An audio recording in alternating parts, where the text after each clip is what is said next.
The New York Rangers caused a huge stir Monday night when Glen Sather, Doug Risebrough, Jim Schoenfe and Giles Leger showed up in the Canadian capital for Montreal, Ottawa. Chances are they weren't there for the Beaver Tails, although I thought it was odd a pure scouting mission wouldn't include GM Jeff Gorton. Whatever they were up to, the trip was a reminder that you could make a great argument no team could make a bigger impact on this NHL season than the Rangers. It goes back to last season's draft, when they traded Derek Stepan and Antti Raanta to Arizona for Anthony Dangello and the 7th overall pick, which became Lias Andersson. 12 selections later they snared Philip Chytil, who already has 8 points in 6 games at All Hartford. The message was clear: the Rangers are ready to restock. Now comes the next question: how far will they go? My sense is they are honest about who they are. They're not interested in the dreaded middle. In addition to Andersson and Chytil, they are excited about Russian goalie Igor Shesterkin, just named to that country's Karjala Cup team. They want more picks and prospects. Keep them coming. New York begins the day 3 points out of a playoff berth. That's not insurmountable, but it's been a fight for every inch. There've been rumblings about Alain Vigneault's security. He's got 2 years at approximately $4 million per season remaining on his contract, and he's going to get snapped up somewhere if they let him go. What really intrigues, though, is their roster. I don't get the sense the Rangers are in any hurry, but they know what they have. The UFAs are obvious: Rick Nash, Michael Grabner, Nick Holden. That's the simple play, very easy to do.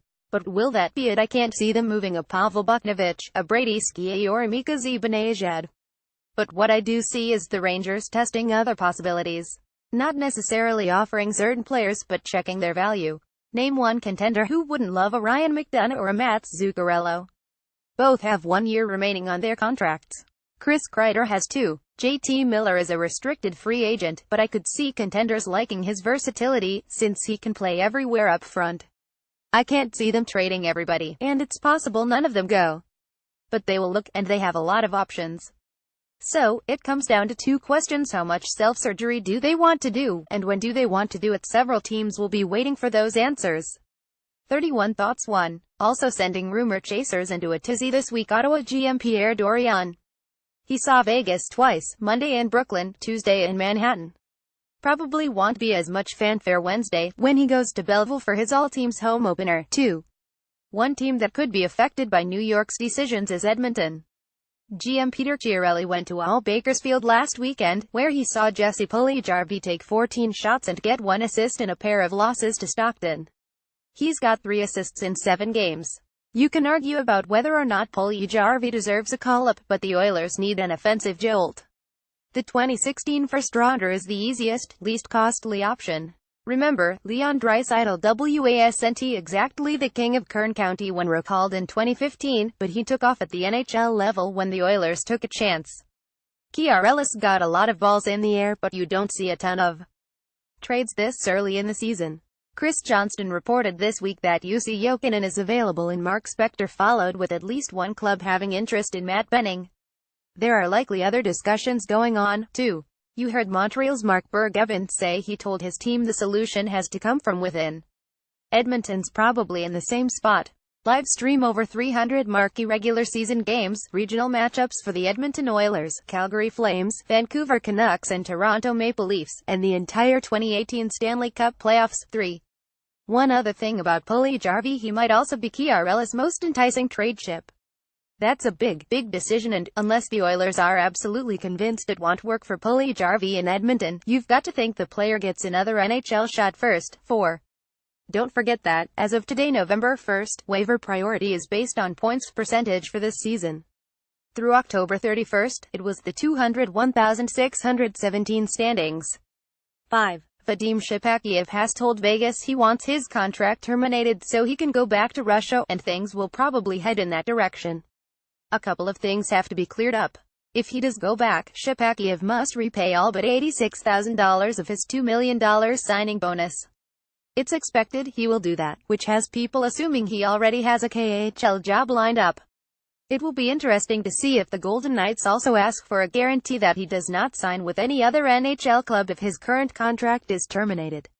Freed of a 2-year, $9 million obligation, it wouldn't be a stunner if someone else tried to get him with a lower number. What went wrong? More than one executive said Shepakiev came over too late, at age 30, and that he missed his window. Other Russian players indicated he's not a workout fiend, and that may have had him behind when he arrived for camp. A younger player or one without significant KHL options might have gone to the All for a while to get up to speed. That's not what he wants, so it will take a few days to negotiate the exit. 6. Toronto is poised to dip into the European free agent defender market for the fourth time in 3 years. 2 summers ago, it was Nikita Zaitsev a hit. Last summer it was Andreas Borgman and Kaya Rosen. Too early to judge. Next summer they are the favorites to land 25-year-old right-shot Igor Ozhiganov.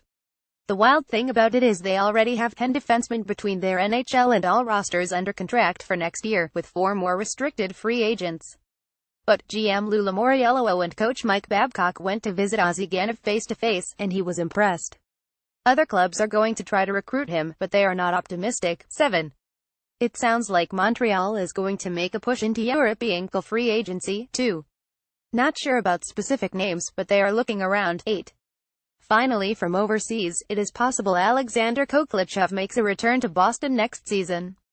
This is his second season in the KHL, but he liked playing for Bruce Cassidy at All Providence.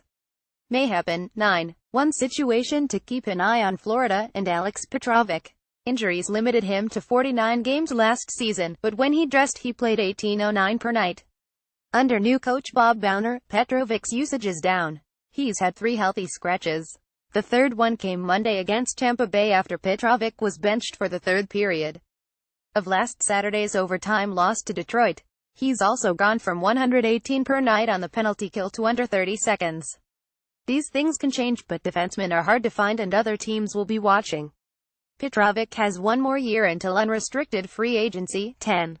Chris Johnston also reported Winnipeg received calls on Michael Hutchinson, making $1.3 million, $1.15 AAV at All Manitoba. Another name you might hear soon is the Hamburglers. Andrew Hammond's final 201,617 appearance was on Family Day at Air Canada Centre in Toronto, when the Marlies beat his Binghamton Senators 42. He just didn't look good, slow and labored. 1 week later, the organization announced he'd missed the rest of the year with a torn labrum in his right hip. Hammond is back, and word is he looks better.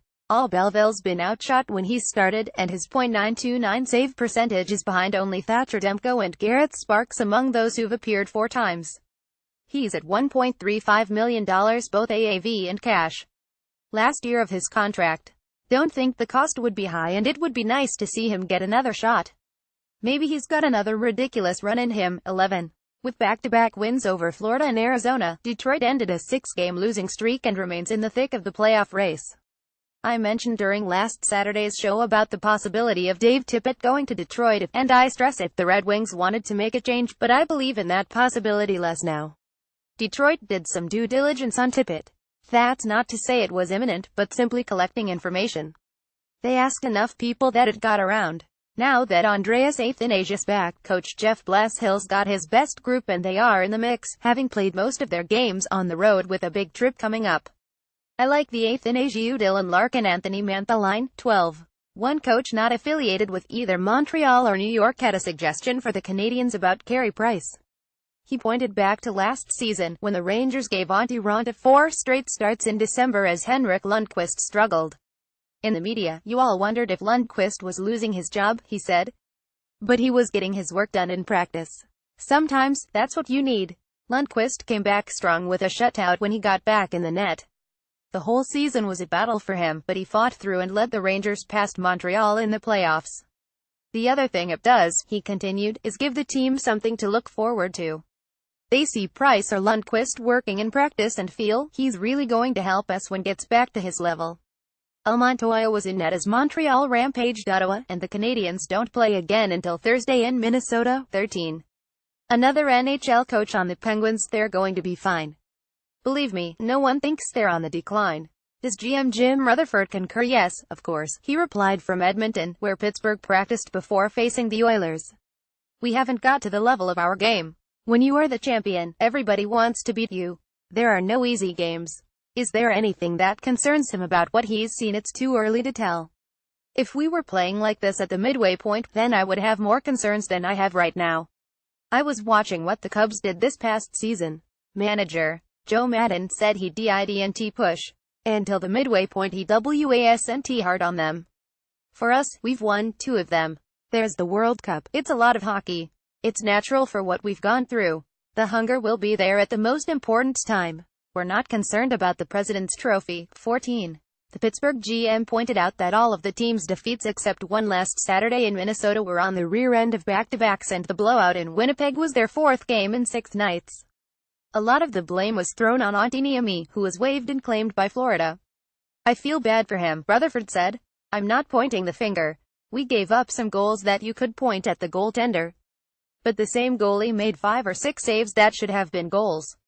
Casey DeSmith initially came up from all Wilkes-Barre, but Tristan Jarry is now with a team and likely plays in Calgary on Thursday. They wanted him to get another weekend of all action before calling for him. Is he ready to be the full-time number 2 ability-wise? Yes, but our preference was for him to have at least a half a season in Wilkes-Barre, get him even more games. We had to accelerate this. Fantasy Hockey Pool. Play the Sportsnet Fantasy Hockey Pool for your chance to score big with over $22,000 worth of prizes to be awarded. 15. Rutherford says the Penguins need to ease the workload on Chris Letang, but full health should aid that. As for trades, I don't feel pressure to get anything done. Interesting nugget: they made 2 previous offers to Detroit for Riley Sheahan. This one closed because Athanasius returned brought cap pressure. 16. Finally, from Rutherford, he was the only GM to vote against the 2-minute penalty for an incorrect offside challenge. He supports video review, but thinks the punishment for being wrong is too harsh. Do we want to get it right, or not get it right? If we don't want to get it right, we should get rid of it. He pointed to Chicago's 5-2 loss to Minnesota on October 12 as an example of the severity. Chris Stewart broke a 11 tie with 928 remaining. The Blackhawks challenged, failed, and gave up a Jason Zucker power play goal 157 later. If you were to look at that, those are game changers. What I liked about Rutherford's comments is that he offered a solution, modeled on the game misconduct rules. Any player who accrues 3 game misconducts gets a 1-game suspension. After that, each additional misconduct increases the next suspension by an extra game. Rutherford suggests something similar for coaches: you get 3 wrong, you get a penalty. He added the caveat that if you go, say, 10 games without a wrong one, you lose a strike against you. I don't like the 2-minute rule. To me, this option provides a little more leniency. Close plays at critical times, you're not going to ask if you're worried about being wrong. 17. A couple of coaches were curious to see how a smart player like Sidney Crosby would adapt to the new face-off rules. He's at 55.5%, the best number of anyone who has taken more than 250 draws. The next time you watch Pittsburgh, see how he concedes the circle. He's just letting them have the dot, one said. By doing that, other players are leaning in, going off balance, and losing. Crosby has a great backhand sweep to his 8 o'clock, and I also saw a few examples where he swept the puck past the opposing center's blade. It's another example of how the best adapt, and a reminder of why he continues to excel. 18. Crosby and Connor McDavid have their second and final meeting of the season Wednesday in the Alberta capital. McDavid does 99% of his training with Gary Roberts, but goes to the BioSteel camp every summer. That's run by Matt Nichol, who has an interesting drill that shows McDavid's ability to process at high speeds. Nichol has some really fast clients, including Tyler Seguin and Wayne Simmons, who can beat McDavid at the 20-yard dash. However, where the Edmonton captain shines is when the runner has to choose between 2 finish lines. In the video, notice the light on the right finish gate, as McDavid passes the 10-yard mark. That means, at top speed, he has to process a right turn that's sprung on him. It's a great test, and he's phenomenal at it. 19. One thing that's clear about Philadelphia: Claude Giroux's move to left wing is no longer an experiment, as coach Dave Hakstol put it last weekend. This is going to be a big part of what the Flyers do. Giroux said it was fortunate he had the preseason to dip his toe in the water, but added, one of the reasons it's worked so well is I'm comfortable making plays on my backhand. The other reason it's worked is that Sean Couturier embraced the offensive role. The coaching staff and front office were curious to see if the center would be too deferential or simply along for the ride. Nope, he's out to score. I always believed in my offensive ability, Couturier said. I knew I could do this. He's scored 9 goals, the latest coming when he was put into the slot position of the Flyers' deadly 131 power play. So, 50 this year. I wouldn't go that far, he laughed. 20. The conversation about Niemi and all the debate in Toronto surrounding Frederik Andersen has me trying a deep dive into how teams really evaluate their goaltenders. I think most teams are long past using goals against average and save percentage. One thing I heard last week is Toronto believes Andersen should stop 85% of the high-danger chances he faces. That's a window into what I understand, that several clubs are big believers in software that allows them to see how often certain shots should be saved. I first heard about it from Jay Feaster when he was in Calgary, but there is no doubt it's been fine-tuned since then. What I can't say is how exactly this is measured. I don't think it's solely about distance. It could also allow for the type of shot, whether screened or unscreened, what happens right before it is taken, and other variables. The website Corsica allows you to access a similar calculation, and it's not flattering for Andersen. Entering last Saturday's game, it had him ranked 32nd among all goalies for stopping low-danger chances. I can't say how that compares to what Toronto or others use, but it's a window. And I think it's closer to how everyone evaluates their goalies, although Mike Babcock might be more annoyed with everyone skating in front of Andersen than the goalie himself. 21. The Flyers are really protective of Andrew McDonald, who is out at least a month after blocking a shot against Edmonton on October 21st. As one of them said, people just see the number. That's $5 million, his AAV. In the 1980s there was an NBA player named John Konchak, who got a crazy free agent deal in Atlanta. He got tagged with the derisive nickname, John Contract. I remember seeing an interview with him where he basically said, "What was I supposed to do? Say no? I thought of Konchak after my McDonald conversations." It's obvious his teammates in the organization like and respect him because he prepares properly, never complains, and doesn't let the negativity overwhelm him. When he was sent to the minors last season, I understand he spent some money on a few things that benefited players who don't make as much. In a cap world, if you can't move out your tough contracts, you have to make them work, and that's what Philly is trying to do. They like him next to Ivan Provorov because they feel McDonald's simple game makes life easier on his talented young partner. McDonald's on his weak side, so Provorov doesn't have to be. The Flyers have only one right-shooting defender, Radko Gudas. They started the year with McDonald and Robert Hagg on their off-wings, but have tried a few things since McDonald went down. Hagg went with Provorov first, an experiment that lasted one game, an ugly 6-2 loss to Anaheim, where no one was good. In Ottawa, they moved Shane Gostebahir alongside Provorov. Although a lefty, Gostebahir has said he prefers playing the right. The results were better against the Senators, a tough loss, and Toronto, a win. Then, Gostebahir got hurt against the Maple Leafs, which made things even more difficult. Hagg and Travis Sanheim are still feeling their way. With McDonald, they know what they have. 22. Couple more goalie notes. I wondered what Mike Smith said to Kevin Fiala after the Flames goalie stopped Fiala's shootout attempt last week in Nash Vegas. Apparently, it was, "Get that bleep out of here." 23. Forgot one item last week in our conversation with St. Louis coach Mike Yeo. The Blues hired David Alexander as their goalie coach in the offseason. Alexander has a lengthy history with Jake Allen, as both are from New Brunswick. I assumed that was the reason for the hire, but Yeo said it wasn't the case. It's nice that it worked out that way, Yeo explained, but it wasn't a priority.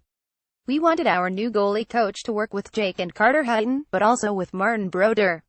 I thought Brodeur had a positive impact on Jake last season, and I wanted that to continue. That Alexander and Allen worked together before is a bonus. Yeo pointed out that Al McInnes and Larry Robinson are also part of the St. Louis organization. You better be able to handle feedback here. 24. The Blues drafted Glenn Gottin 116th overall in 2015, but elected not to sign him by last June's deadline.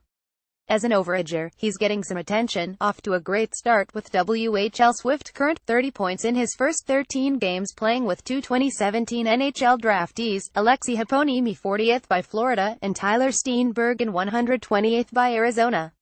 One scout compared him to Reed Duke, who was signed by Vegas after Minnesota declined to keep him. Duke had a terrific overage year, which led him to the Golden Knights.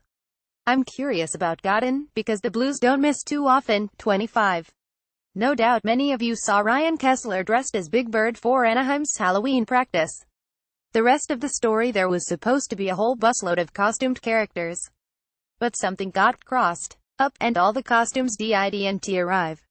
Kesler needs to get back playing. He's got too much time on his hands. 26. Growing up, Brandon Montour was a huge fan of the Detroit Red Wings. His father, too. So, as you can imagine, when he got into a game against them, he was pretty excited. It felt weird playing against Henrik Zetterberg, he said Tuesday. Did you say anything to him? I was too nervous to say anything. Well, we got into a battle and I caught him with a high stick. As we skated up ice, I told him I was sorry, he laughed. 27. You can see how comfortable Montour is getting. He says he's picking his spots better. He did admit that in their last game against Carolina, when they were down 32 going into the third period, he got reined in a little. On an early shift, I made a rush, then another rush. I got back to the bench and Coach Trent Yanni was looking at me. He said, "You will have the green light in a bit, just tone it down now." His story is pretty well known now. He was a good lacrosse player who went undrafted in the AHL. While playing with the Greater Ontario Junior League, Caledonia Corvairs in 201,213 had been discovered. NCAA Massachusetts was on to him, as was USHL Waterloo. "It's kind of a weird story," Montour said. "Waterloo head coach PK O'Handley called me and asked me to come, and I asked, why would you guys want me to come there? I play against you." Montour didn't realize the call was from Iowa, not Ontario. I didn't know about the USHL. Did he doubt his ability? No, I thought I could do it. He sure could. 18 months later, he was at UMass, and on everyone's radar. 28. Montour has told the story about how a Duck scout made eye contact with him a few picks before he was taken 55th overall in 2014, giving him the thumbs up to know his selection was coming. Did he know it would be Anaheim? I'd talked to them a couple of times. There were a handful of teams that seemed interested. I thought there was a good chance Winnipeg would take me. I talked to them a lot. Toronto and Chicago, too. I've been told Anaheim knew the other interest and wasn't risking his availability any longer. Looks like a great decision. 29. Quote of the week: one exec asked why last Friday's Vegas home game against Colorado was an early start. Informed it was a holiday called Nevada Day, he replied, "Isn't every day a holiday in Vegas? Can't argue with that." 1:30. Potential 2018 number 1 draft pick Rasmus Dahlin is on Sweden's roster for the Karjala Cup. At 17, he is 7 years younger than the next youngest player on the roster, Michael Wickstrand. At the very least, it puts him on the radar for the Olympics in addition to the World Juniors. The last player I can find who went to the World Juniors and Olympics in the same year, Lucas Pisa for Switzerland in 2010. 31. How old is too old for trick-or-treating? I went when I was 18. It had been a long time since I'd done it, so 4 of us decided to give it one last try in our final year of high school. We tied branches to ourselves, and went as a forest. Most people were really good about it. One guy asked if we'd told our wives that we went bowling. Another basically closed the door in our face, saying she thought what we were doing was wrong. But the majority had a good laugh. Therefore, the last acceptable age is 18.